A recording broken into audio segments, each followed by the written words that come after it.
Bom dia, bem-vindos a este segundo painel do dia de hoje, portanto ao sexto deste congresso. É com enorme prazer que vamos ter aqui três excelentes oradores e tendo em conta também o tempo para que nós não tenhamos que atrasar muito mais aqui o almoço. Obrigada, vou passar já a apresentar aqui o nosso primeiro orador. Então vamos começar com o Dr. Miguel Telo de Arriaga, é chefe de divisão de Literacia, Saúde e Bem-Estar na Direção-Geral de Saúde. Possui um vasto trabalho de coordenação de projetos na área da promoção da saúde, literacia em saúde e implementação de políticas de saúde. Doutorado em Psicologia, professor auxiliar na Faculdade de Ciências da Saúde da Universidade da Beira Interior, na Unidade Curricular de Medicina Preventiva e na Escola Superior de Desporto de Rio Maior, na Unidade Curricular de Health Policy Implementation. Complementarmente a estas atividades é também investigador, com vários artigos publicados, colabora em diferentes grupos de peritos internacionais e European Joint Actions, assumindo numa destas o papel de Qualifying Manager da Joint Action. Dr. Miguel. Muito bem. Eu penso que todos me conseguem ouvir. Muito bom dia a todos.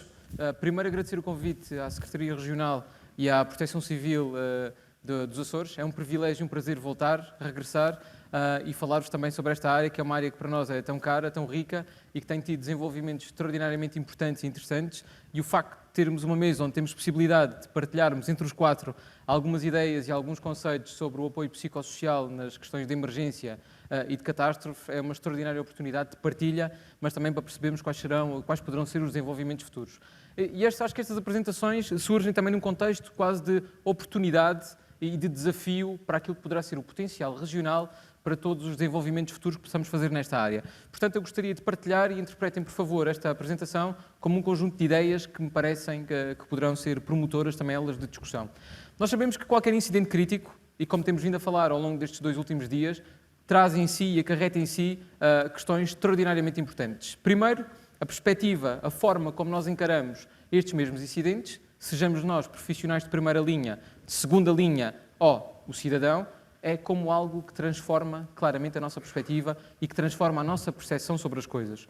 O mundo como nós o conhecemos, o mundo como nós o interpretamos, face a uma situação, a um evento potencialmente crítico e com um potencial traumático, traz em si então uma nova realidade que é muitas vezes desconhecida. E é por isso que é difícil e complexo sabermos lidar com este tipo de questões.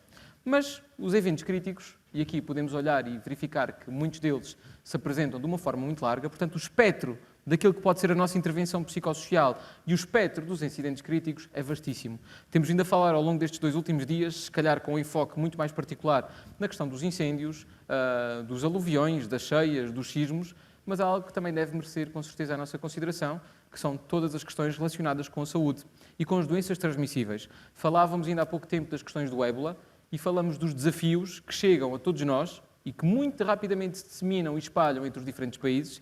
Basta pensarmos a quantidade de barcos que vêm até à Ilha Terceira, basta pensarmos nos aviões e quão fácil é hoje em dia que as doenças transmissíveis se possam de alguma forma propagar a uma velocidade extraordinária, lançando e acarretando em si desafios que não são apenas desafios para a saúde, são desafios para a proteção civil de uma forma clara e direta, mas são desafios também societais. E aqui o primeiro ponto e a primeira nota. O trabalho intersetorial e integrado que temos vindo a falar ao longo destes 2 últimos dias é absolutamente decisivo e fundamental para que as coisas possam correr bem.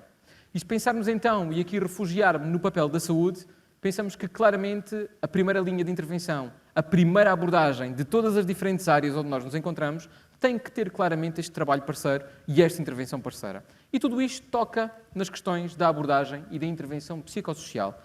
De uma forma muito rápida e muito simples, pensarmos naquilo que será a resposta da saúde pública às emergências que ocorrem, e não vou detalhar isto de uma forma direta, apenas dar-vos nota de que, claramente, as questões da liderança e aqui a coordenação da proteção civil com um papel absolutamente extraordinário e decisivo para conseguirmos fazer o elencar e o organizar da fita de tempo não escrita, mas da fita de tempo da ocorrência. A injeção de meios, a alocação, os reforços, os pedidos, o dotar as pessoas de informação é extraordinariamente importante. E estes modelos de liderança, não só dentro das nossas organizações, mas também as coordenações intersetoriais, apresentam-se com um papel absolutamente fundamental e decisivo. Depois o comunicar e o gerir a informação. E aqui eu permito-me gastar algum tempo da minha apresentação para falar-vos de duas coisas que me parecem muito importantes. Na discussão de ontem, e eu penso que os colegas eventualmente também estarão por aí, falámos muito sobre a questão da comunicação de emergência, o comunicar em emergência. E aqui, quando falamos de intervenção psicossocial para situações de crise e de catástrofe, falamos de uma premissa base e central, que é comunicar o risco e comunicar a crise. E tratando destas questões no nosso dia-a-dia, permitam-me também que eu diga que esta relação que nós temos com a comunicação social, com os mídias, com os diferentes canais que nós encontramos, não é uma relação simples nem fácil. Porque muitas vezes aquilo que é a nossa ideia, o nosso marcar de agenda, não coincide com a agenda dos órgãos de comunicação social. Posso-vos dar um exemplo muito simples e partilhar convosco uma história muito simples e muito fácil. No ano passado, faço uma onda de calor, e aqui não temos nenhuma obsessão com números, mas eles são extraordinariamente importantes. E a quando das ondas de calor, a mortalidade dispara de uma forma direta. E sabemos que sempre que há uma onda de calor, a mortalidade anda de mãos dadas, sobretudo para os grupos mais vulneráveis, a mortalidade anda de mãos dadas com o aumento da temperatura. No inverno as coisas são ligeiramente diferentes, morre-se muito mais de gripe, mas no verão o aumento da temperatura mata e mata muito. É assim.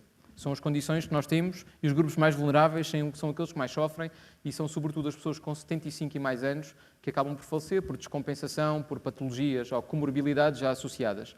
O que acontece, eu contar-vos esta história de uma forma muito simples. Numa altura em que estávamos com uma onda de calor, com temperaturas que podiam atingir os 43, 44 graus, houve um senhor, e sem clubismos à parte, apesar de eu ser do clube campeão nacional, o que encontramos foi uma coisa muito extraordinária e muito importante. Fomos à comunicação social e calhou-me a mim ir à comunicação social dar as recomendações para o autocuidado que as pessoas e, sobretudo, os grupos mais vulneráveis tinham que adotar. Ao mesmo tempo em que eu achava que estava a fazer um trabalho interessante e importante para a nossa comunidade, para a nossa população, dotando as pessoas de informação de como se protegerem face a estes aumentos de temperatura, apareci num quadradinho, num canal televisivo aqui, e estava um senhor de um clube a tentar entrar no estádio Alvalade depois de ter sido expulso como presidente, e eu estava cá em cima, e a grande notícia era claramente o antigo presidente do Sporting a tentar entrar no estádio. E eu tenho a perfeita percepção de que aqueles 5 minutos da minha vida foram, há uma palavra para isso que é desperdício, porque ninguém queria saber nada daquilo que eu estava a dizer. Zero. Nada. E, portanto, quando tentamos marcar agendas, dar-vos apenas isto é um exemplo quase no absurdo, mas é dar-vos um exemplo que nos parece extraordinariamente importante quando queremos comunicar o risco e quando queremos comunicar a crise. Comunicar a crise traz em si todas as outras questões que falávamos ontem e que vimos claramente como grandes desafios em que temos que saber dotar as pessoas de informação e nos timings certos. Mas também havia uma coisa, uma palavra que nós recordamos sempre, que é não podemos mentir à população, porque ao mentirmos à população, estamos imediatamente a quebrar a confiança que a população tem connosco. Portanto, se eu disser, eu, entidade pública e oficial, se disser que são 2 mortos e na realidade forem 4, qual é a confiança que nós encontramos? Qual é a confiança que nós temos depois? Quem é que acredita na palavra da entidade pública e oficial que deu números errados? Temos que dotar os profissionais de formação e de informação. Com certeza que sim, é altamente prioritário, mas parece muito interessante, muito importante conseguirmos de alguma forma tocar todos aqueles que são os nossos interesses, porque na prática, e não é só teoricamente, trabalhamos todos para os mesmos. E trabalhar, promover a saúde, promover a proteção civil, trabalhar nas questões do risco e da crise, é trabalharmos em desafios que tocam as pessoas, que tocam a vida das pessoas, que tocam a saúde das pessoas. E este sim é para mim extraordinariamente importante e não podia não deixar esta nota, que é muito relevante. O criar de agenda é complexo junto à comunicação social, o disseminarmos, sobretudo no que diz respeito à comunicação de risco, e comunicar a crise apresenta-se como mais fácil, porque somos mais vezes ouvidos, mas com todos os desafios que ontem falámos. Depois, ainda no âmbito da saúde pública, o planear e melhorar a prática e o proteger a saúde e a segurança apresentam-se também como 2 pilares estruturantes que são fundamentais para as nossas intervenções e abordagens integradas, como tínhamos falado e como vos dizia há pouco. E agora um enfoque mais particular no apoio psicossocial. E aqui falamos de questões muito relevantes e muito importantes. O apoio psicossocial é hoje reconhecido universalmente, a própria Organização Mundial da Saúde assim o diz, como uma área de intervenção extraordinariamente importante. O darmos apoio psicossocial a pessoas que foram vítimas de incidentes críticos, e atenção, um incidente crítico tem um espectro muito alargado. Aquelas imagens que vos mostrei há pouco, questões de saúde, mas, por exemplo, uma interrupção involuntária da gravidez pode ser um incidente crítico, Um divórcio pode ser um incidente crítico, assim como pode ser um incidente crítico um homicídio, um incêndio, um acidente rodoviário. Sabemos variedíssimas coisas e sabemos que o espectro é largo.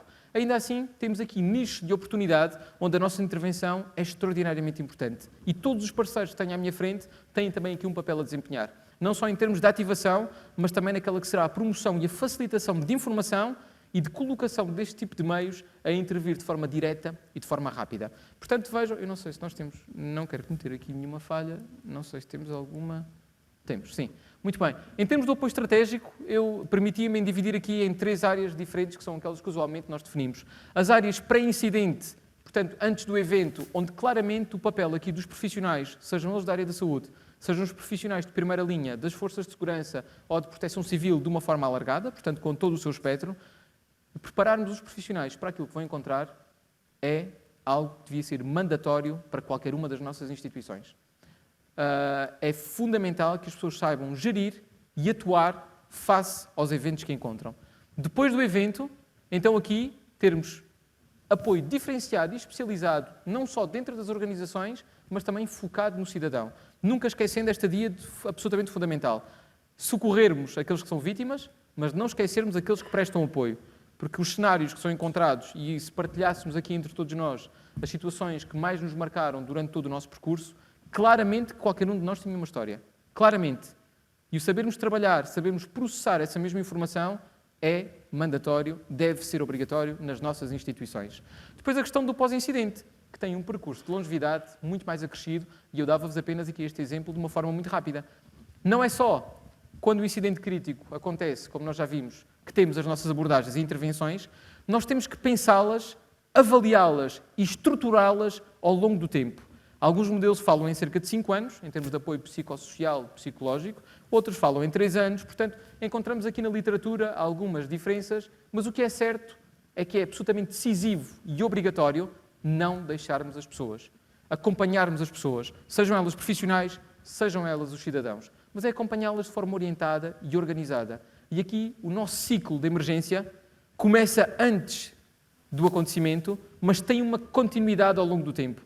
E aqui, reparem, pensamos e começamos muito antes de existir qualquer coisa, a quando do momento do acontecimento em que a atividade, sobretudo da proteção civil, a coordenação de todos os esforços acontece de forma direta, e a passagem da informação e a continuidade da intervenção ao longo do tempo como algo absolutamente obrigatório. E sabemos então várias coisas.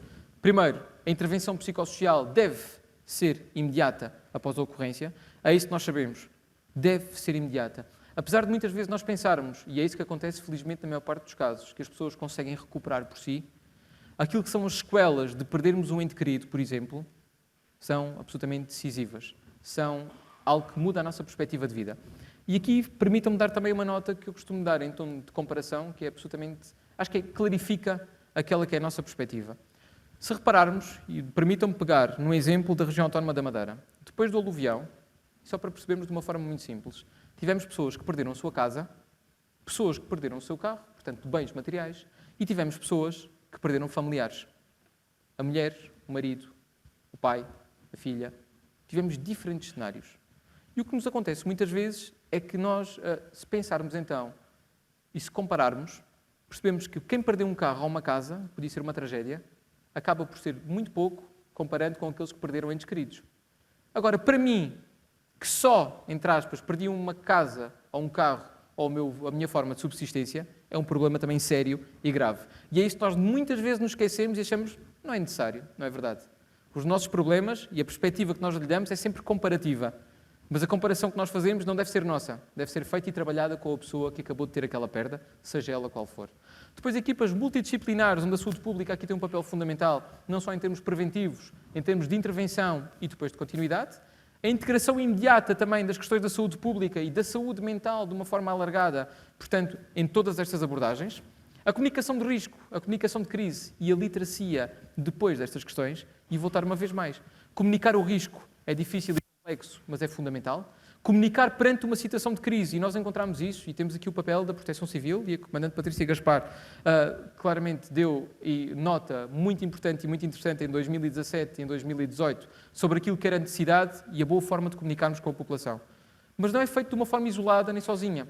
Ao mesmo tempo, tínhamos a Autoridade Nacional de Saúde, a Diretora-Geral da Saúde, a fazer as suas recomendações para a população, mas o que aparece cá fora não esclarece e ninguém percebe que isto é feito de forma integrada e articulada. Não o fazemos de forma separada, fazemos-lo de forma conjunta, para não termos ao mesmo tempo alguém que só se preocupa com os incêndios e que se esquece com a saúde, ou alguém que se preocupa com a saúde e que se esquece com os incêndios. Tem que haver articulação da nossa parte. E depois, então, promovermos as tais questões relacionadas com a comunicação de risco. Dar-vos apenas mais uma nota, quase até provocatória. Nós lançámos durante o verão, e quando tínhamos um conjunto, então, de recomendações para partilhar com a população associadas ao aumento da temperatura, à ocorrência de incêndios e por aí fora, marcámos semanalmente conferências de imprensa, às terças-feiras. Tínhamos sempre alguém do IPMA, da Proteção Civil e da Direção-Geral da Saúde. Portanto, falávamos de pessoas de topo destas organizações e também de outras estruturas como do INEM, em que estas pessoas de topo iam fazer esta conferência de imprensa. Na primeira semana, cheia de jornalistas.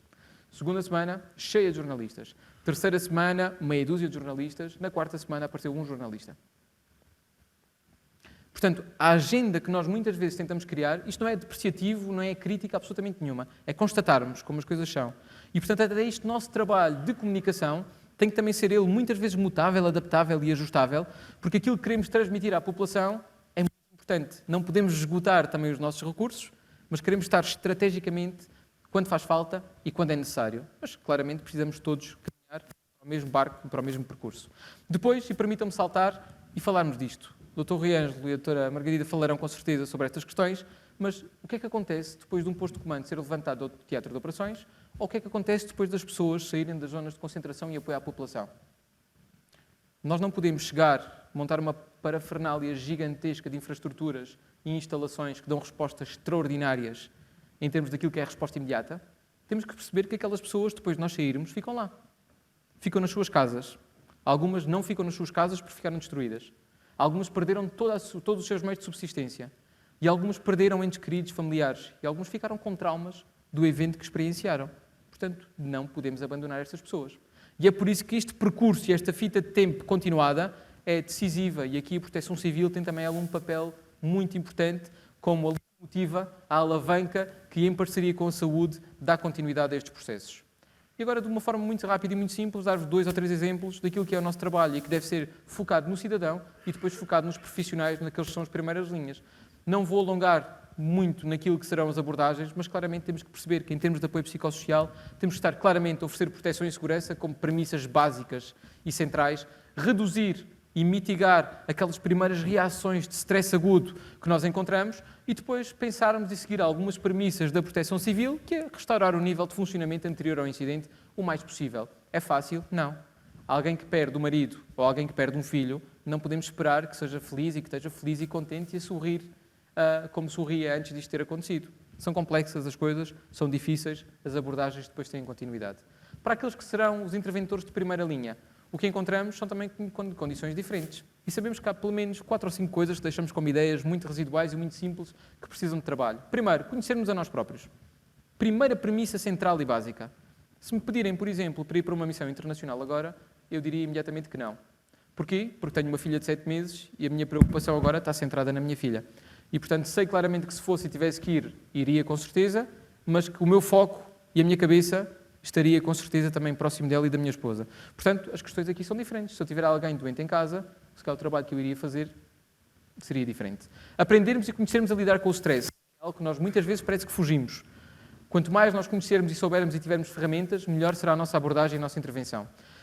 Preparação para eventos potenciadores de stress, que é isto que fazemos em fóruns como estes, em simulacros, em intervenções. Testarmos, perspectivarmos, agirmos, perguntarmos, sabermos como é que se faz. Conhecermos claramente a nossa função. E isto é muito, muito importante. O que é que eu estou a fazer? Como é que devo fazer? E nada melhor do que testar, simular. E depois compreendermos ao máximo possível aquilo que está à nossa volta. Termos a informação, partilharmos. E é entre as instituições que o devemos fazer. Sabemos que há riscos neste tipo de intervenções e abordagens que dificultam a nossa intervenção e a nossa forma de perspectivar os diferentes incidentes. Sabemos que quando temos um grande número de mortos e de feridos, a forma como nós olhamos para o evento é distinta. A morte ou o ferimento grave de crianças é também ela para nós mais impactante, assim como o ferimento ou a morte de um colega em serviço, porque percebemos claramente a questão do risco e a questão, como eu costumo dizer em tom de brincadeira, que os super-heróis temos algumas coisas que temos que claramente saber mitigar e travar muitas vezes. os erros durante as operações ou os incidentes para os quais não estávamos preparados, assim como a pressão por parte das vítimas primárias. E nós, aquilo que acontecia há algum tempo atrás, em que nós, no socorro pré-hospitalar, pegávamos nas pessoas, tipo saco de batatas, enfiávamos dentro de uma ambulância e a primeira ideia era chegar o mais rapidamente possível ao hospital, agora não é assim, mas continuamos a ter as pessoas a bater nas ambulâncias e a dizer, epá, despachem-se, despachem-se. Portanto, estabilizar uma vítima é algo que também temos de saber disseminar e partilhar com as pessoas.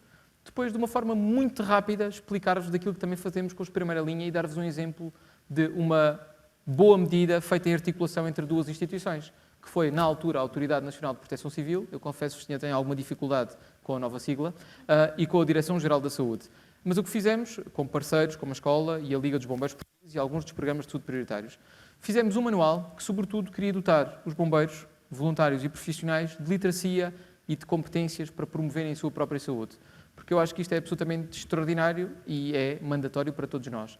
Portanto, partilharmos informações e saber como lidar com iniciativas de exceção é decisivo, porque bombeiros mais saudáveis, claro, têm mais qualidade de vida, são muito mais operacionais e a qualidade do socorro por si, também ela ficará garantida. Se eu tiver um bombeiro com excesso de peso ou obesidade ou alguém que está permanentemente doente, claro que em termos operacionais, aquilo que me acontece é ter aqui lacunas e falhas graves. Portanto, a ideia seria promover a adoção de estilos de vida saudável por parte dos bombeiros portugueses e estimular o desenvolvimento de iniciativas para a ativação de estilos de vida saudável nos diferentes corpos de bombeiros. E centramos aqui em 6 áreas diferentes que eu vou partilhar muito rapidamente, porque sabemos que são processos complexos e muito difíceis. Portanto, a aplicação de objetivos para a possibilidade de ganhos em termos de condição física e saúde, a manutenção e hidratação, coisas tão simples como antes do incêndio, as pessoas hidratarem-se.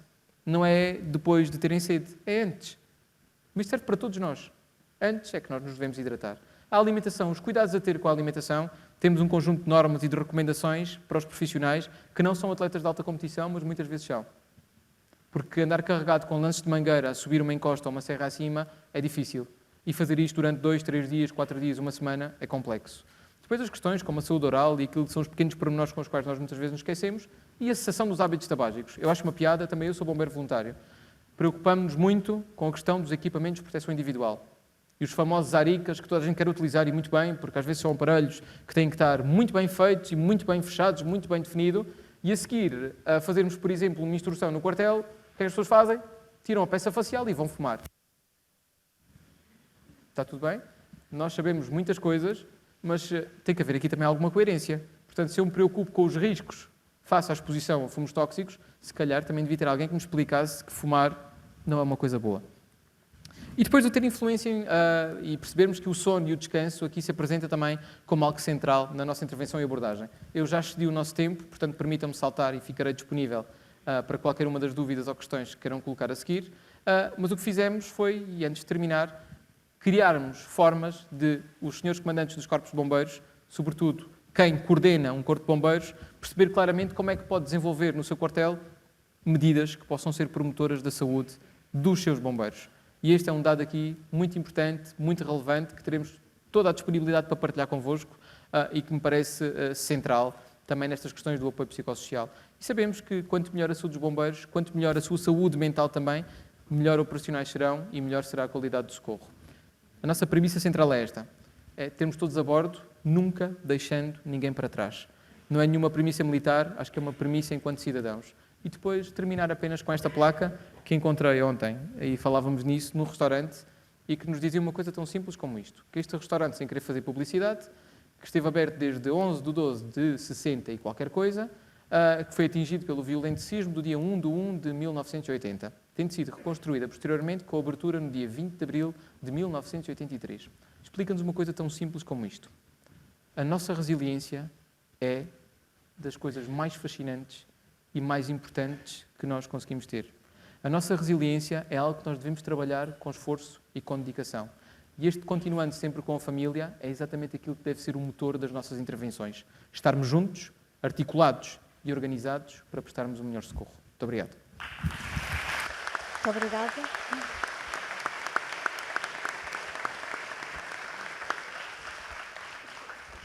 Muito obrigada, Dr. Miguel, pela excelente apresentação. Passamos agora à Dra. Margarida Mota. A Dra. Margarida é psicóloga no Centro de Apoio Psicológico e Intervenção e Crise do INEM. É mestre em Psicologia pela Faculdade de Psicologia e Ciências da Educação da Universidade de Coimbra. pós-graduada em Psicologia Clínica Cognitiva Comportamental, psicóloga no Centro de Apoio Psicológico e Intervenção em Crise do Instituto Nacional de Emergência Médica desde 2013. É especialista em intervenção em crise, decorrente da prática profissional e de formação complementar realizada, e possui uma vasta experiência enquanto formadora na área da intervenção em crise. Doutora Margarida. Muito obrigada. Antes de mais, um bom dia ou boa tarde a todos. Permitam-me um agradecimento aos organizadores deste encontro, em especial às pessoas com quem nós lidamos, desde a troca de e-mails até às fotografias que nos enviaram e a todo o cuidado que têm tido connosco, desde o momento em que nós chegamos aqui à terceira e até ao dia de hoje. Desde ontem que me parece que têm sido muito importantes as comunicações que aqui ouvimos.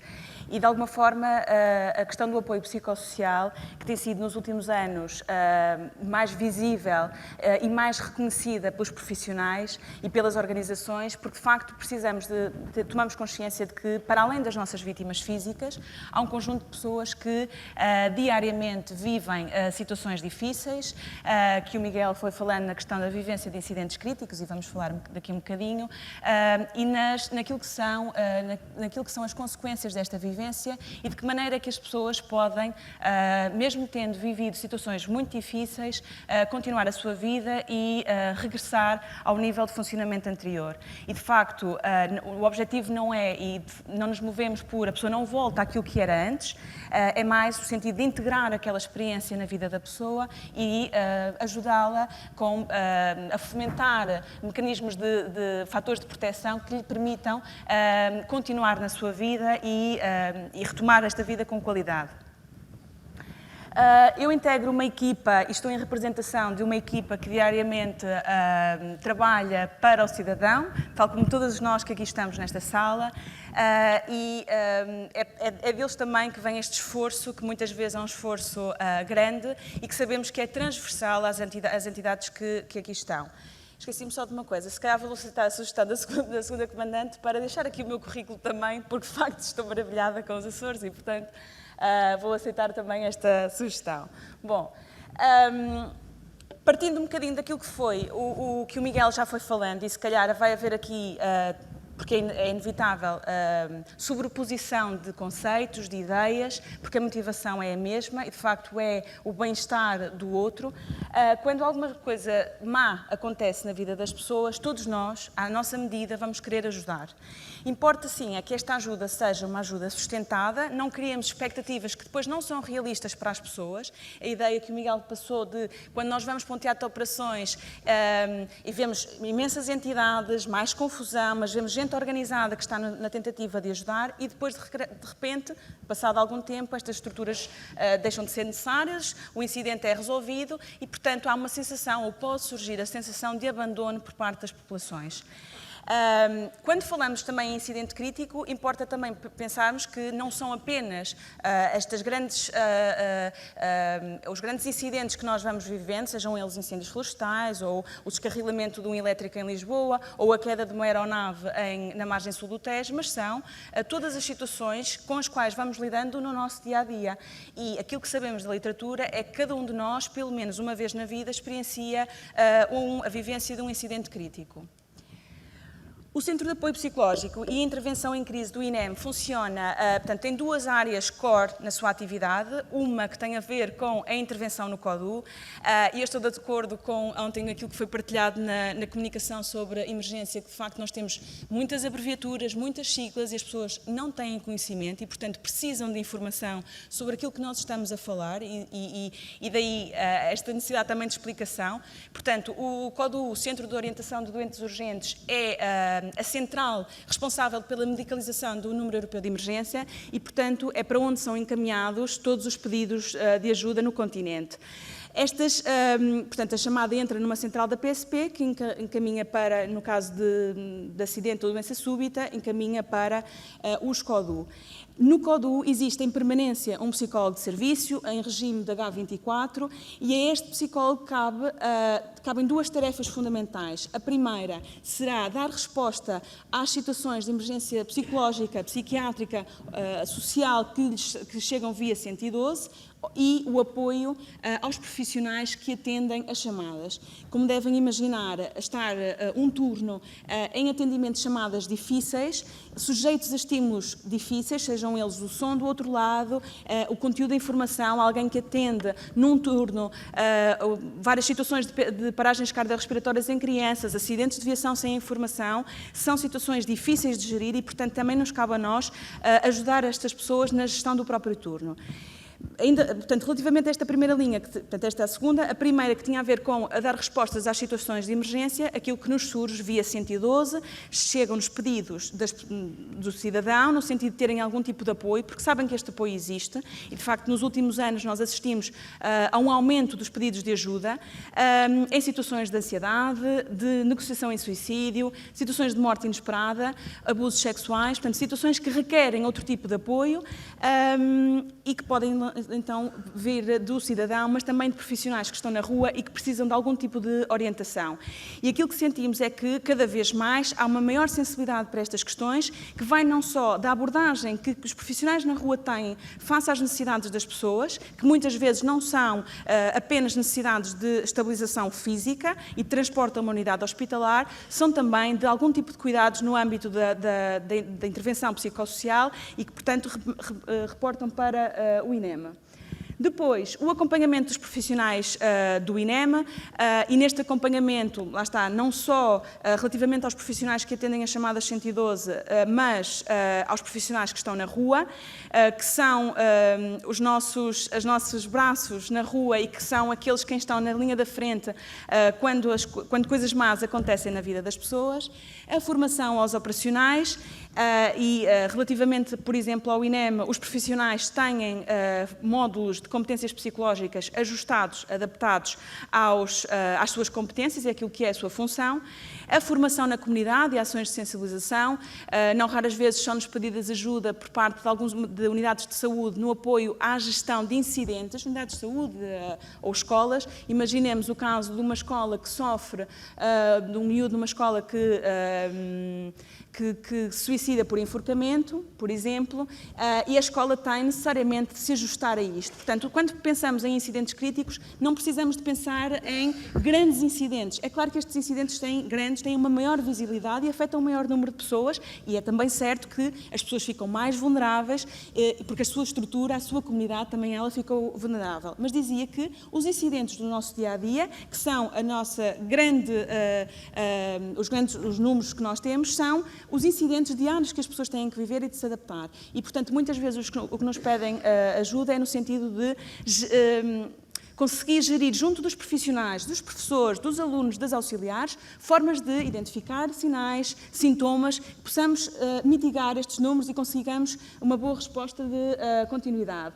Depois, a investigação e a segunda atividade core do CAPIC, que é a intervenção no terreno, que é a deslocação de um psicólogo e um técnico de emergência pré-hospitalar à rua e dar resposta àquilo que são as necessidades das pessoas. E, portanto, em termos de saídas, a grande maioria das saídas das UMIP são, portanto, UMIP, Unidade Móvel de Intervenção Psicológica de Emergência, são as situações de morte inesperada e ou traumática, e aqui podemos incluir as situações de suicídio, homicídio, acidentes de viação, mas sejam situações em que as necessidades das pessoas é que fomentam a necessidade da saída e não a tipologia da saída. Aquilo que se avalia são as reações. E vamos ver daqui um bocadinho reações muito intensas, mas que, embora sejam normativas, nós sabemos que previsivelmente elas vão ocorrer nas pessoas, mas são muito intensas para quem as vive e muito difíceis de gerir para quem assiste. Portanto, em termos, e muito rapidamente, na chamada 112, portanto, há um fluxo de triagem médica e, portanto, encaminhamento, e neste caso, para o psicólogo de serviço ou fazendo sair uma UMIP. Dizer que o único serviço que está cautelado, H24, é o apoio no CODU, portanto, através do CAPIC, do posto do CAPIC no CODU. As UMIP funcionam, mas não garantimos o apoio de 24, que é uma sugestão também para o continente reforçar o número de profissionais, porque sabemos que, tanto quanto maior for o número de horas operacionais, também maior é o número a casuística associada. Em números, e o ano de 2018, nós atendemos no CODU 3.839 chamadas, portanto, intervenção efetiva, e aqui não estão contabilizadas as situações em que nós apoiamos os técnicos na gestão da chamada, portanto, estamos a falar apenas em situação de intervenção direta, 659 saídas, de norte a sul, Porto, Coimbra, Lisboa e Faro é de onde as UMIPs saem para os locais, portanto, estamos no litoral e temos aqui também uma dificuldade que é a chegada em tempo útil aos locais, e assistimos, portanto, 2.285 pessoas. E, portanto, isto podemos pensar, e quando analisamos os números, eles são reveladores da importância e da necessidade que as pessoas sentem. Ainda que, o cidadão que está em Lisboa tem que ter necessariamente o mesmo apoio que o cidadão, aliás, que está em Beja ou que está em Bragança, tem que ter o mesmo apoio que está em Lisboa ou que está no Porto. Isto não deve ser, algo que esteja descurado. Resulta esta intervenção, portanto, se juntarmos as chamadas do CODU e as saídas, no total, portanto, se juntarmos estas intervenções, fizemos 2.275 avaliações em follow-up. E isto é particularmente importante na gestão de expectativas relativamente às pessoas. Isto é, de nada me serve ter uma boa intervenção em crise e eu conseguir gerir as pessoas para as quais eu ajudo, ou estou na rua, ou via CODU, se eu depois não consigo cautelar a avaliação em follow-up. E esta avaliação em follow-up, no nosso caso, é uma avaliação telefónica, em que se avalia necessariamente a evolução dos sintomas, até para nós conseguirmos prever se há necessidade de apoio e referenciação. Portanto, fazemos esta ponte com a estrutura local. E isto é outro, acho que as situações de exceção ensinaram-nos isto e deixam-nos isto muito, muito vincado, por exemplo, que é, por exemplo, em Monchique, no ano passado, as situações de exceção não se conseguem resolver eficazmente se nós não tivermos um bom trabalho de equipa com a estrutura local. As pessoas, os técnicos, os psicólogos, são os enfermeiros de saúde pública, a delegada de saúde com quem eu me articulei, são as pessoas que conhecem as pessoas que vivem lá. São eles que conhecem, porque diariamente lidam com eles no centro de saúde, porque conhecem as dificuldades, porque conhecem se sofrem de algum problema de saúde e, portanto, é impraticável nós conseguirmos cautelar uma intervenção em crise eficaz se depois não fazemos esta continuidade, assegurando esta continuidade de serviço. Relativamente aos últimos 2 anos de atividade, e eu só, ainda que o CAPIC passou-me isto, foi criado em 2004, ele tem alguns anos de atividade, porque em 2004 se percebeu que era necessário assegurar este apoio tanto a profissionais quanto às pessoas a quem nós servimos. E, portanto, nós conseguimos perceber que no ano de 2018 há um aumento das nossas intervenções e que se poderá dever a 2 grandes razões. Uma, não só o reconhecimento das pessoas sobre este serviço, mas também porque nos veem, porque sabem que existe, porque é gratuito, está no limite numa chamada de emergência que as pessoas possam fazer, mas também porque há um reforço dos técnicos nesta área. E é importante nós também vincarmos isto, nós enquanto técnicos, divulgarmos, e por isso estes encontros também são importantes, que é, em números, nós conseguirmos fomentar não só a necessidade de reforço de equipas e para que consigamos fazer um melhor trabalho com o cidadão.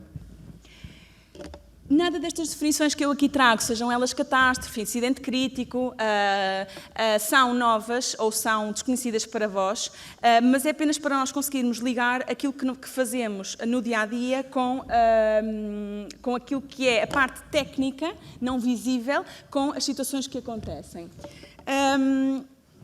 Em termos de emergência médica, portanto, no contexto de cuidados de emergência médica, uma situação de exceção para nós consiste numa situação que ocorre de forma pontual ou sustentada, um desequilíbrio entre as necessidades verificadas e os recursos disponíveis. Quer isto dizer que, por norma, nós funcionamos num equilíbrio entre aquilo que nos vai acontecendo e a forma como nós reagimos ao acontecimento. Em situações de exceção, nós temos muito maior vulnerabilidade porque as estruturas, o contexto, as pessoas, a comunidade estão todas afetadas e, portanto, é importante nós irmos reforçar e definir linhas de orientação, mas é também importante depois criarmos laços que nos permitam sustentar esta intervenção.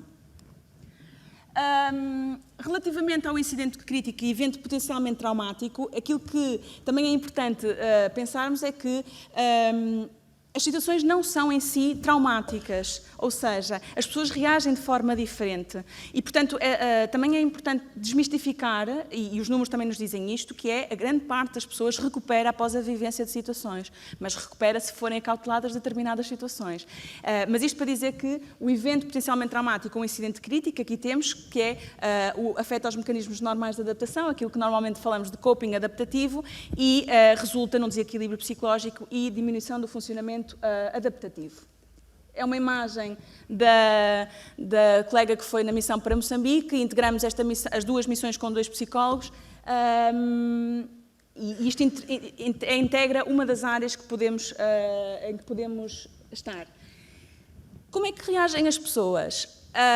Falamos, e recuperando aqui alguns conceitos teóricos, a questão das reações agudas de stress, que são, por norma, transitórias, muito intensas, muito desconfortáveis para quem assiste, mas transitórias. Grande parte das pessoas recupera, portanto, fomenta-se aquilo que já ontem foi falado, e penso que logo na primeira mesa, que é o conceito da resiliência, do crescimento pós-trauma, que é, as situações acabam por ser motores de desenvolvimento e de capacitação das pessoas face aos acontecimentos e sem necessidade de intervenção especializada de continuidade. Há uma parte das pessoas, há pessoas a quem nós temos que prestar outro tipo de cuidados e, portanto, que há necessidade de ajuda profissional especializada.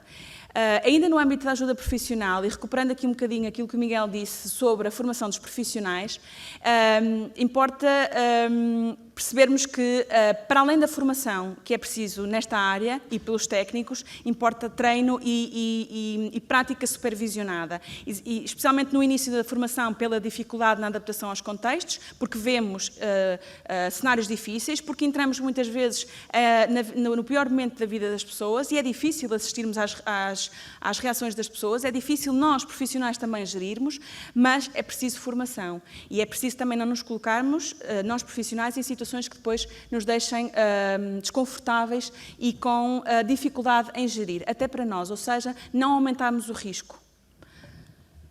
Relativamente aos determinantes da evolução, já aqui falamos, ou seja, os fatores de risco e fatores de proteção, e uma boa intervenção em crise deverá maximizar a capacidade dos fatores de proteção, diminuindo o impacto dos fatores de risco, sejam eles pré-incidente, que características é que a pessoa tem, se há doença mental ou não, que suporte é que a pessoa já tinha, peri-incidente, que exposição é que a pessoa tem aos estímulos, que acesso à informação é que a pessoa tem, a informação é necessária, e ontem isto já foi falado, as pessoas com as quais nós trabalhamos precisam de informação e precisam de informação credível, sustentada, e precisam também que ela acompanhe as operações de socorro. Daqui a um bocadinho falaremos quando a questão da intervenção, mas é importante que isto também esteja em cada um de nós, porque cada um de nós, se nos acontecer alguma coisa, vai querer ter a informação. Nos fatores de risco pós-incidentes tem a ver com fraco apoio de follow-up ou a existência e fraca disponibilidade do apoio comunitário e social. Relativamente aos fatores de risco, de proteção, peço desculpa, a existência e disponibilidade de apoio social, que entidades, que recursos é que nós podemos aconselhar as pessoas a procurarem, que caminho é que as pessoas podem fazer para conseguirem este apoio. O sucesso em acontecimentos anteriores, e nós sabemos que a vivência de uma situação difícil no passado, quando bem resolvida, é um fator de proteção para a vivência de situações futuras. Por isso é que, por exemplo, na intervenção individual, quando por vezes vamos atuar em situações de morte inesperada, com pessoas mais velhas que já tiveram a vivência de situações muito difíceis. Imaginemos o caso de alguém que perde um filho num acidente de viação de forma inesperada. Há muitas vezes, por parte dos familiares, a noção de que todas as pessoas têm que chorar ou todas as pessoas têm que reagir muito intensamente. E as pessoas que viveram muitas vezes situações difíceis e as resolveram eficazmente, estas situações protegem as pessoas daquilo que é a reação ao novo acontecimento. Receber informação correta. A mesa de ontem, eu gostei particularmente da mesa da comunicação por isto, porque vai muito de encontro àquilo que são as nossas pessoas. E é muito difícil, muitas vezes, para nós, trabalhar com a informação que é veiculada pela comunicação social, não, por exemplo, quando não é informação. Esta veiculação é prévia à informação oficial. Como devem imaginar, quando nós estamos a trabalhar com as pessoas e as pessoas são, por exemplo, notificadas de situações por órgãos de comunicação social, pela televisão, por exemplo, ou quando há mais informação pela comunicação social e menos por entidades, é mais difícil de trabalhar e, portanto, nas últimas situações de exceção, temos trabalhado também muito nisto, que é aproximar aquilo que são elementos de comando e que possam ser utilizados naquele momento, ou seja, que não interferem com as operações, com as pessoas ou com familiares. Sabemos que é uma tarefa difícil, eu sei, mas é a nossa tarefa. O exemplo mais recente que eu tenho e que correu de forma satisfatória para ambas as partes foi no incidente de Borba, que foi, não é comparável a um incêndio florestal, mas foi particularmente importante para nós técnicos, para as famílias e para os elementos da Proteção Civil terem esta informação a ser partilhada pelas várias pessoas. A postura proativa e retomar rotinas, e isto é particularmente importante para os técnicos, no sentido em que nós, quando as pessoas vivem situações difíceis, por norma, tendemos a proteger o outro, ou a proteger em demasia, e isto não ajuda as pessoas. As pessoas têm capacidades, têm recursos, temos é que ajudá-las a identificar estes recursos, e quando estes recursos não estão disponíveis, então cabe-nos a nós fomentar a forma das pessoas conseguirem estes apoios. E a atitude adequada dos profissionais. E esta atitude vai da formação, mas vai também à postura e à forma como nós tratamos as pessoas. Sabemos que muitas vezes trabalhamos em emergência e desensibilizamos em relação a um conjunto de imagens e situações, mas para aquelas pessoas é a vivência delas. É um bocadinho aquilo que o Miguel dizia, não importa o que é que a Margarida pensa sobre a perda daquela pessoa. Eu já tive situações de reação intensa, muito mais intensas, por exemplo, em pessoas que perderam animais de estimação, do que em familiares que perderam outros familiares. E isto tem a ver com o apoio das pessoas, a percepção individual de cada um. E não nós tentarmos fazer identificarmos quais são as necessidades. Não é preciso, as pessoas fazem. Nós é que temos que estar receptivos a estas necessidades. Eu já esti o meu tempo, prometo não alongar muito. Relativamente à ajuda, eu trouxe só, e para terminar, dois modelos, portanto, a questão dos primeiros socorros psicológicos, ou um modelo que é um modelo não técnico e que se baseia em 5 princípios básicos: proteger para longe de vítimas com ferimentos, para longe de vítimas mortais, longe de acidentes de viação com grande destruição. Permitam-me, se calhar, esta ousadia de proteção da comunicação social, mas tem a ver com... está relacionado com a exposição que as pessoas nos dias seguintes têm. Se eu viver uma situação muito difícil e nos dias a seguir a minha imagem estiver a passar num órgão de comunicação social televisivo ou for capa de um jornal, não ajuda à recuperação. Por vezes, e nós tivemos exemplos disso, pessoas que se expuseram no momento do incidente porque não avaliaram e porque muitas vezes é tudo tão confuso que não conseguiram avaliar a situação e depois as pessoas acabam por sofrer grande a noção da revitimização e a noção de estarmos muito expostos àquilo que aconteceu. Dirigir, dizia eu, conectar com as outras pessoas. Nós não vivemos isolados, temos redes e são estas redes que nos suportam e, portanto, cabe-nos a nós técnicos também colocar as pessoas em contacto. triar, perceber quem destas pessoas que necessidades é que estas pessoas têm, e na crise as pessoas não têm grandes necessidades muito elaboradas, as pessoas têm necessidade de alimentação, de hidratação, de conforto, e depois haverá quem, para além destas necessidades, terá algum tipo de necessidade em termos psicológicos, sejam elas a estabilização emocional, a negociação de ajuda, e portanto percebermos estes cuidados agudizados ou são as pessoas que apresentam reações mais intensas e com os quais devemos ter outra atenção. Relativamente ao modelo do INEM, 3 princípios básicos: segurar, dar segurança.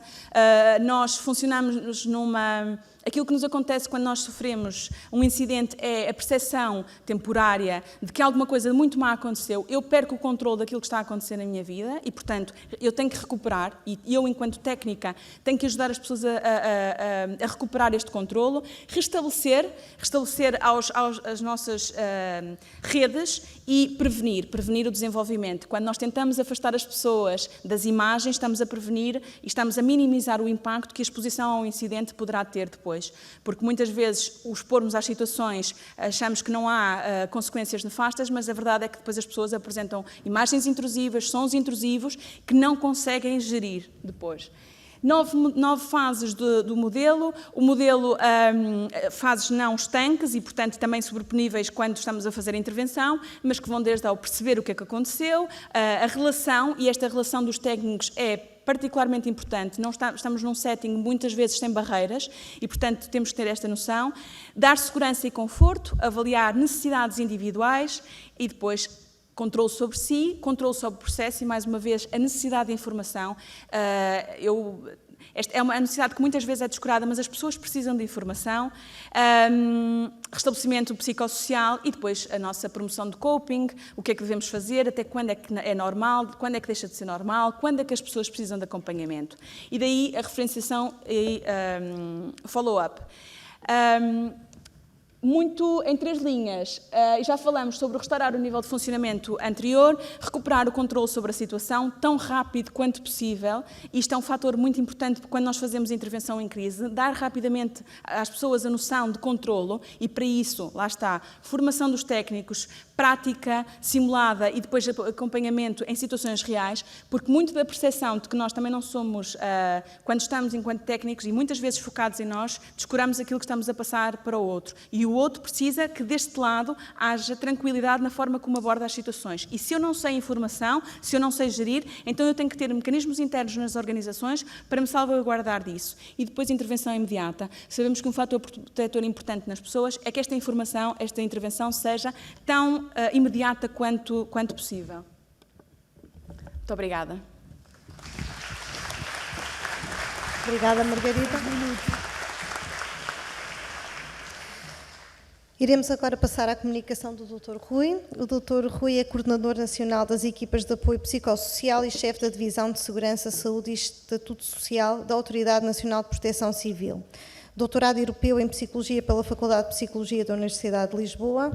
É docente convidado da Faculdade de Psicologia da Universidade de Lisboa, curso pós-graduado em Psicologia e Intervenção em Crise e Emergência, curso de perito do Mecanismo Europeu de Proteção Civil, curso de quadros de comando da Escola Nacional de Bombeiros, é coordenador nacional das equipas de apoio psicossocial e chefe da Divisão de Segurança, Saúde e Estatuto Social da Autoridade Nacional de Prevenção Civil, é doutorado em Psicologia, coordenador nacional das equipas de apoio psicossocial e chefe da Divisão de Segurança, Saúde e Estatuto Social da Autoridade Nacional de Proteção Civil.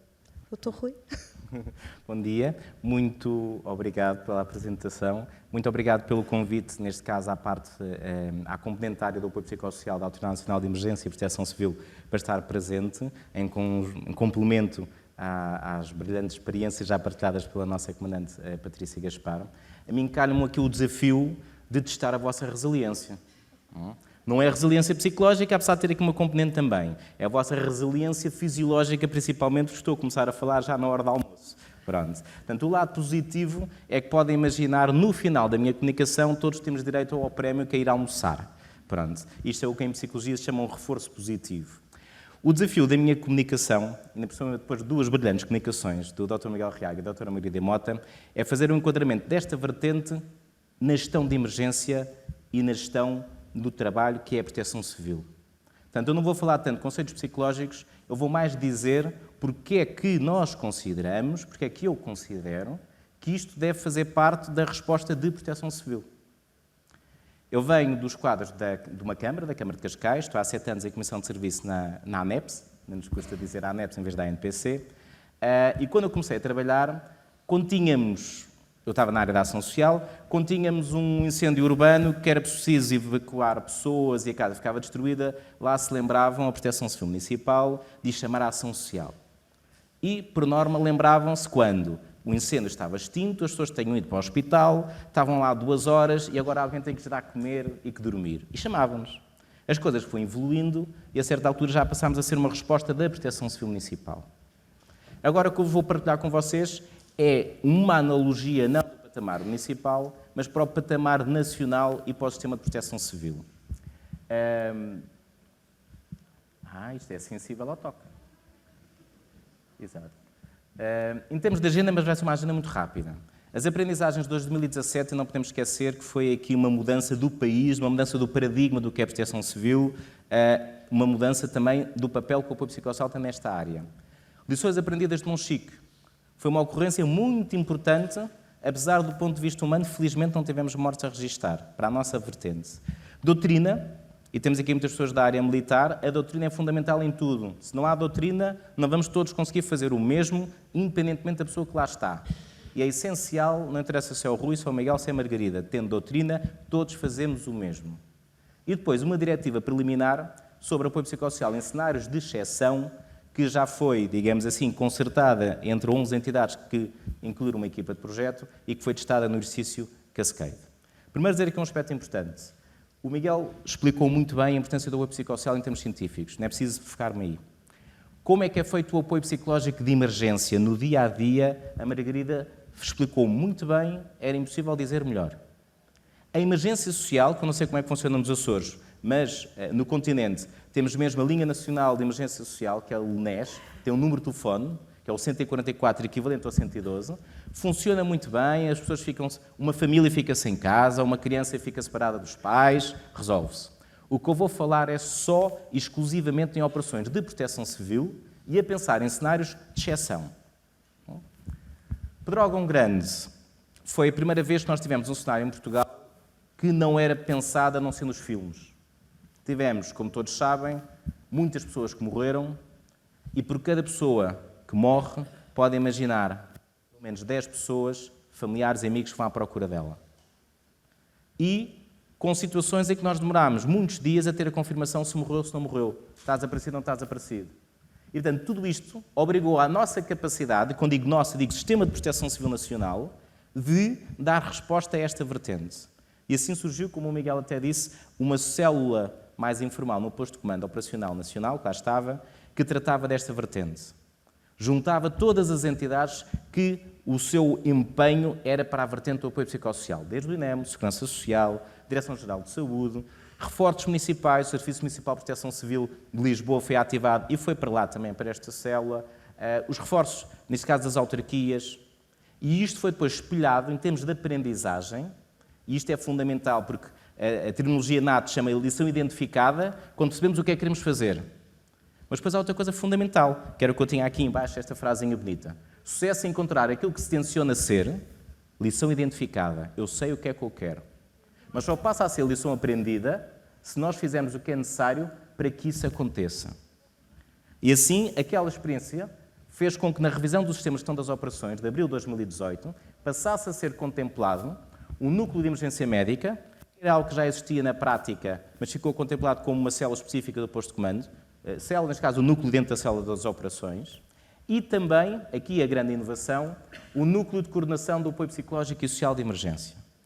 Isto é o assumir que as operações de apoio à população estão dentro das operações de proteção civil. E não aquilo que se pensava há uns anos atrás, termina as operações de proteção civil e depois, permitam-me a ousadia dizer, lá vem o pessoal do social e do psicológico tratar das pessoas. E Pedrógão Grande não permitiu que assim fosse, porque nós já tínhamos as pessoas lá no decorrer das operações. Portanto, não era apenas a questão de um incêndio urbano, está extinto, as pessoas são levadas para o hospital, acaba a proteção civil e chama-se a área do psicossocial. Não, enquanto o incêndio decorria em Góis, no concelho de Coimbra, no distrito de Coimbra, Já as pessoas relativas ao Distrito de Leiria e os familiares estavam a aparecer à procura. E, tanto foi a primeira vez que aconteceu dentro das operações. E também há aqui uma grande diferença. Se nós pensarmos o que é hoje a proteção civil preventiva, o que nós queremos é não ter vítimas. Portanto, o que quero dizer, e agora falando na realidade do continente, no incêndio rural, por exemplo, assim que existir a perspectiva que uma aldeia pode ser atingida por um incêndio, vai ser evacuada. Vai ser evacuada para algum sítio. E se há 15 anos bastava à Câmara Local abrir o pavilhão, as pessoas entravam todas, chegavam umas águas e estava feito, hoje em dia o próprio cidadão é muito mais exigente para com o sistema de proteção civil. Não se contenta com uma porta aberta. E também da experiência que nós tivemos, principalmente em outubro, que foi outra realidade imensa, as próprias autarquias não estavam preparadas para esta vertente. Tivemos técnicos que foi a primeira vez que abriram um pavilhão pensando vamos ter que acolher 200 pessoas. Isto é como em tudo, que se aprende na área militar. Se eu não treinar para a missão, quando for o cenário real, não vão conseguir dar a resposta à mesma. Assim, tudo isto são aprendizagens e é incorporar este conhecimento, de facto, dentro das operações. Incêndio de Monchique foi a primeira vez quando o incêndio passou para o comando, neste caso, nacional, em que a comandante Patrícia Gaspar foi assumir o comando das operações, e eu vou usar siglas porque também estamos num contexto técnico, se estivéssemos com população eu teria o cuidado de explicar cada sigla. Portanto, quando a nossa comandante Patrícia Gaspar assume COS, é ativado, do ponto de vista formal, o NCAPS, são siglas, Núcleo de Coordenação do Apoio Psicológico e Social de Emergência, e eu tive o privilégio de ter esta experiência, e posso dizer privilégio porque felizmente também não morreu ninguém e foi uma grande aprendizagem, sem qualquer dúvida. Este núcleo foi então incorporar todas as entidades que foram empenhadas neste teatro de operações na vertente do apoio psicossocial. Fundamental logo, e eu conheço o lado do psicossocial e conheço o lado da proteção civil. Do lado do psicossocial, as entidades não estão habituadas à terminologia da proteção civil, não estão habituadas a modus operandi da proteção civil. Não sabem o que é o conceito de ter um oficial de operações, ou um oficial de operações, um oficial de ligação, que é logo fundamental. Muitas vezes chegam ao teatro de operações e não sabem o que é que fazem. Até podem ser muito bons na intervenção individual, mas como é que eu me posiciono? Recebo indicações de quem? Quem é que me atribui missão? A quem é que eu reporto os dados?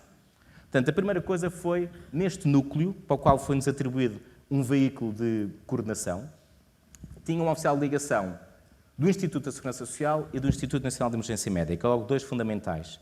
E depois outro muito importante, e a doutora Margarida já o referiu, do município.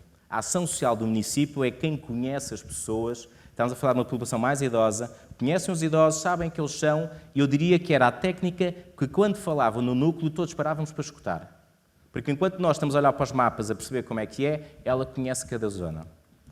Depois, sendo rápido, dizer que tivemos a necessidade, não temos como a doutrina está a ser construída, ainda estamos a perceber o que é necessário fazer. Portanto, fizemos uma equipa de avaliação técnica a certa altura a perceber se as pessoas podiam retornar a casa quando as zonas de concentração e apoio à população foram consideradas como fechadas. Tivemos a necessidade até de ir buscar, por exemplo, um militar da GNR, do programa 105+, e estou a ver aqui colegas da GNR, porque conhecia muito bem aqueles idosos, já os acompanhava semanalmente. Uma arquiteta da Câmara para dizer se as casas estavam em condições de habitabilidade ou não. E, à medida que íamos tendo limpo, do ponto de vista das operações, esta zona está segura em termos de incêndio. A equipa técnica avançava e dizia a casa está em condições de habitabilidade, o idoso era feita uma avaliação psicossocial, se estava em termos psicológicos e sociais, se tinha enquadramento social disponível para regressar a casa, e assim foi feito. E um bom exemplo de percebermos se correu bem ou mal, e agora estamos todos a recorrer também às questões da comunicação social, nós sabemos que correu bem porque não houve críticas que apareceram na comunicação social. Porque se tivesse corrido mal, tinha sido logo capa. Portanto, eu costumo dizer, o facto de termos passado em silêncio é o maior elogio que pode acontecer nesta sociedade que é muito atenta a tudo o que corre mal. Lições identificadas e sendo rápido. Uma das grandes dificuldades é que temos muitas pessoas deslocadas, ou seja, as pessoas que vão ser evacuadas. A GNR trata da evacuação, informa o posto de comando, ou melhor, a GNR recebe a indicação do posto de comando que esta zona é para evacuar, vai lá, faz a evacuação, e qual era logo um problema? Tínhamos muitos idosos acamados, para onde é que vão? Não podem ir para uma escola. Temos que ter isso tudo pensado e cautelado, quais os sítios para onde eles podem ser evacuados, em articulação com a Segurança Social, com os municípios. Depois, articularmos com os municípios, principalmente com a vertente da Proteção Civil Municipal, da Ação Social Local, que não estavam tão habituados a participar neste processo. Mas, como foi dito também, penso pelo Miguel, quando nós vamos embora, eu disse isto logo à técnica da Ação Social, O posto de comando nacional chegou, vieram muitos meios. Passado 2, 3, 4, 5 dias, uma semana, eles vão-se embora e são os recursos locais que ficam. Portanto, temos que os envolver logo desde o início. A articulação dentro do próprio posto de comando, portanto, era uma célula, aquilo não era uma célula, chamava uma aldeia do posto de comando com todas as suas vertentes. A questão da evacuação já falei para também poder acelerar. Aqui uma questão fundamental, e aqui de certeza que nos Açores é igual ao continente. Nós tínhamos ZCAP, Zonas de Apoio e Concentração e Apoio à População, de 4 municípios diferentes. Mundo real, 4 municípios diferentes, cores políticas diferentes, com relacionamentos entre si com historial. Portanto, ou o posto de comando centraliza esta informação em si e temos uma visão do todo, ou então estamos muitas vezes com dificuldade em ter esta informação concreta. Portanto, a vantagem disto entrar para dentro das operações de proteção civil, em vez de ser como era, terminar as operações e depois cada município trata de si, é que depois a informação muitas vezes não flui. Porque nós não temos as pessoas todas, os municípios de Monchique não estavam todos em Monchique. Alguns estavam na SCAP de Portimão, que é aqui ao lado, e é outro município. O posto de comando, centralizando isto tudo, temos aqui uma grande vantagem no que diz respeito a tomar conta ou gerir as pessoas. A Segurança Social, neste caso, tem vindo a ser treinada gradualmente, está muito longe desta vertente, ao contrário do INEM, que já participa nas operações de socorro desde sempre, e está a fazer esse caminho também. E depois, e a nossa comandante Patrícia Gaspar já muitas vezes falou disto, o facto de haver uma célula que se foca exclusivamente nas pessoas ilesas, ou seja, não tem ferimentos físicos, permite que o comandante das operações de socorro se possa focar naquilo que eu compreendo, e a nossa área compreende, que é o mais urgente, que é apagar o incêndio, falando na questão dos incêndios florestais. Esta é uma fotografia que eu disse que a Margarida ia aparecer, portanto, que aqui está. Dizer então que eu costumo sintetizar que, para além do apagar o incêndio, para além do sistema de emergência médica, que é pegar nas vítimas feridas e levá-las para o hospital, há agora uma nova dimensão, que é de facto a promoção do bem-estar do cidadão. E isto tem que ser também, na minha perspectiva, na nossa perspectiva, algo a ser incorporado dentro do que é a proteção civil. Agora, a questão da doutrina é de facto aqui um desafio. E é um desafio porque nós temos não uma doutrina nacional sobre o tema, mas temos várias doutrinas. O Instituto de Segurança Social tem a sua doutrina da emergência social. O INEM tem a sua doutrina da emergência psicológica. A Cruz Vermelha tem a sua doutrina no que diz respeito até às guidelines da Federação Internacional da Cruz Vermelha. Os municípios, eu venho do município, que é uma câmara grande no continente, que é Cascais, têm a sua própria doutrina. Portanto, cada um acha que sabe como é que tem que fazer.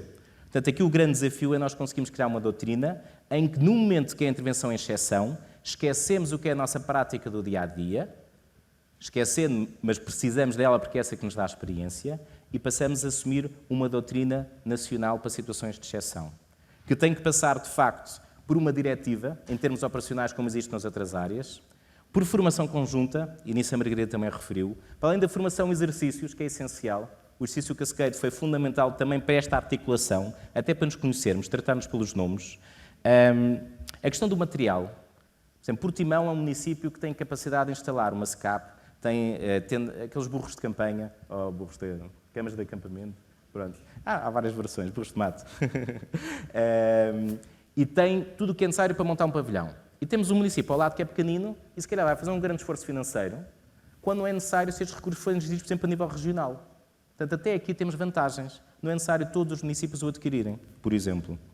Coordenação operacional. Esta cultura que as entidades da área social também têm que ter de se adaptarem ao mundo operacional da proteção civil, desde os oficiais de ligação a outra vertente. Por isso é que eu também digo que não é apenas fazer uma listagem dos técnicos que existem, que possam ser ativados quando for necessário. Porque também, agora vou dar o lado e é mais fácil ser alguém dentro do sistema a criticar. Ativa um psicólogo do centro de saúde que tem imensa experiência em ver vítimas, pessoas muito ansiosas, mas levam-no para uma situação em que ele próprio não se sente seguro. Há incêndio, há fumo, há confusão.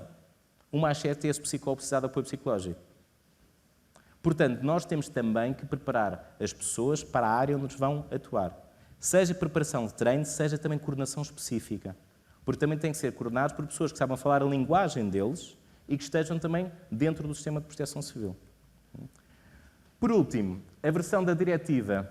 Isto para verem também a necessidade que existe. O sistema de ativação das entidades da área do apoio psicossocial, como não estão por dentro, na diretiva contemplamos aqui um esquema simples que evidencia como é que elas lá devem chegar. São ativadas pelo COS, tendo em conta as necessidades identificadas no teatro de operações. Portanto, criar aqui alguma disciplina, porque o que aconteceu em Pedrógão é que a certa altura começaram a aparecer entidades sociais de todo lado. Até houve um apelo no Facebook para se encontrarem na estação de serviço. E depois iam todos salvar o mundo. Também não, tem que haver, obviamente, comando e controle, posto de comando, é aquilo que tem que existir também nesta vertente. Determinámos também uma coisa que é uma zona de apoio psicológico, uma zona de concentração e apoio à população. Clarificar bem a distinção. Zona de apoio psicológico, estação de apoio psicológico. O mais imediato possível, idealmente, no sítio mais próximo do local da ocorrência. Zona de concentração e apoio à população.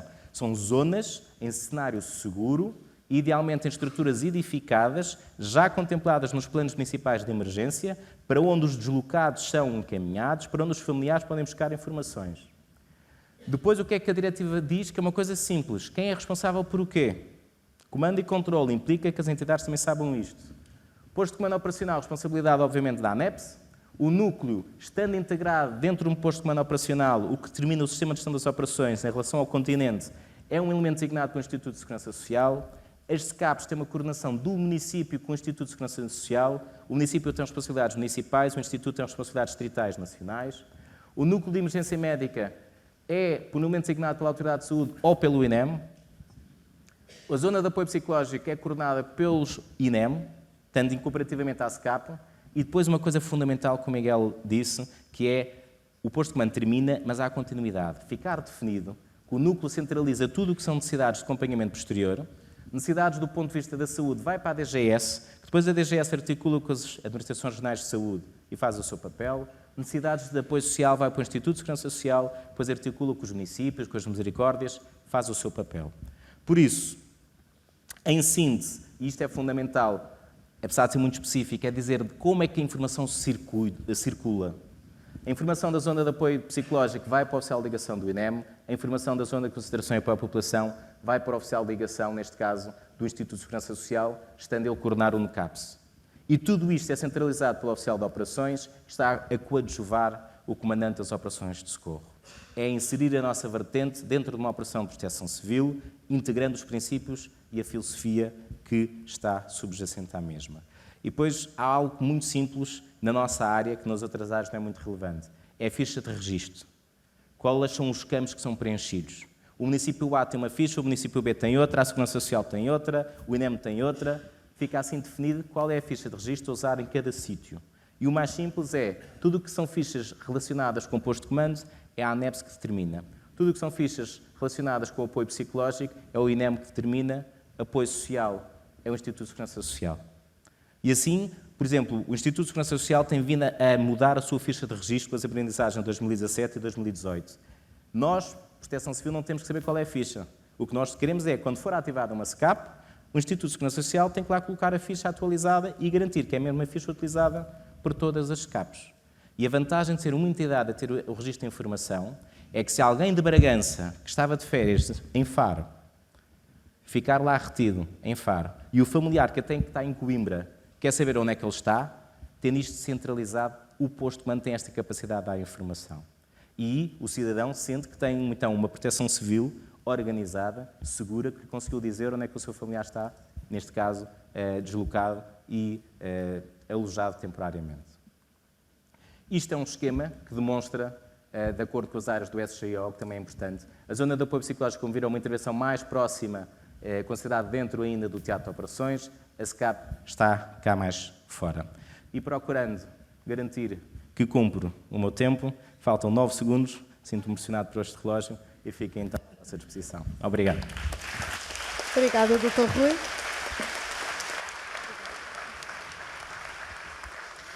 Depois destas 3 excelentes apresentações, muitos parabéns, vamos à parte das questões.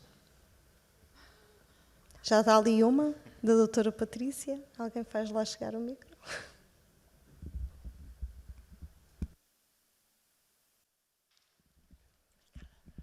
Muito obrigada, boa tarde a todos. Eu tinha dito que não falava mais, mas não resisto a fazer aqui. Não é bem uma questão, é mais um comentário e uma constatação que me parece que é importante. Antes de mais, dar os parabéns pelas 3 brilhantes intervenções. Aliás, eu acho que todas as intervenções ao longo destes últimos quase 2 dias têm sido muito pertinentes e muito oportunas face àquilo que é o tema deste seminário.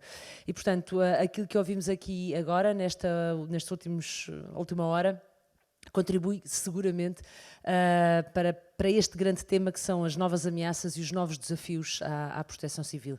E penso que se há aqui uma constatação fundamental desta oportunidade que tivemos para estar aqui todos a partilhar estas informações, é a seguinte: cada vez mais, efetivamente, nós temos uma maior probabilidade de nos confrontarmos com operações de maior envergadura, de maior complexidade, de maior dificuldade e, sobretudo, com maior impacto para a população. Estas ocorrências não se resolvem só com os tradicionais agentes de proteção civil. Não se resolve só na ponta da agulheta, não se resolve só com 2 ou 3 estradas cortadas. E, portanto, nós temos efetivamente que abrir os nossos horizontes. Temos que abrir esta caixinha que é o sistema de proteção civil a todos aqueles que efetivamente podem e devem dar um contributo fundamental para a resolução destas situações, desde os psicólogos, à área da saúde, à área da avaliação técnica, do conhecimento científico. A Margarida falou na ocorrência de Borba. Borba é paradigmático em relação a isto que eu estou aqui a dizer, ou seja, uma ocorrência que na prática ocorreu, passo o pleonasmo, em 10, 15 minutos, houve uma derrocada, 3 carros que foram afetados.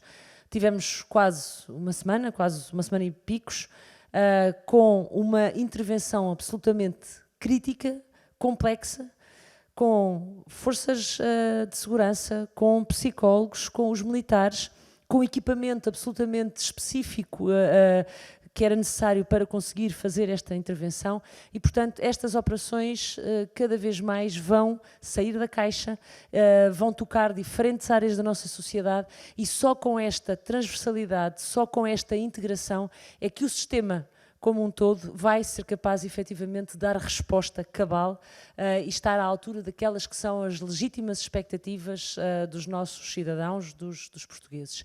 Para terminar, e sem retirar o mérito a todas as outras entidades, eu gostava só de dar aqui uma palavra de parabéns pública ao meu colega Rui Ângelo, por este trabalho fantástico que tem sido feito de integração de todas as entidades, de todos os conhecimentos, de todos estes peritos, todas estas pessoas das diferentes entidades, trazê-los todos para o mesmo sistema, para a mesma plataforma, num trabalho que já está a dar frutos, felizmente. E, portanto, acho que, efetivamente, o Rui está de parabéns e todos os que têm contribuído para este grande desidrato estão também de parabéns. Era só isto. Muito obrigada. Obrigado, nós. Mais alguma questão, algum comentário?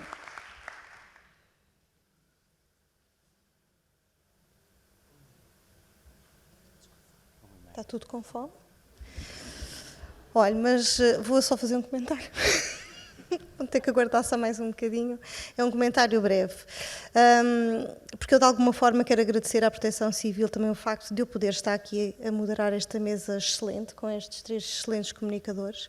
Mas também quero congratular, saiu bem, a Proteção Civil pelo facto de ter colocado a intervenção psicossocial em emergência neste Congresso Internacional. E acho que estamos todos muito contentes por isso ter acontecido. Eu falo não só enquanto Segurança Social, mas também enquanto psicóloga. Muito obrigada.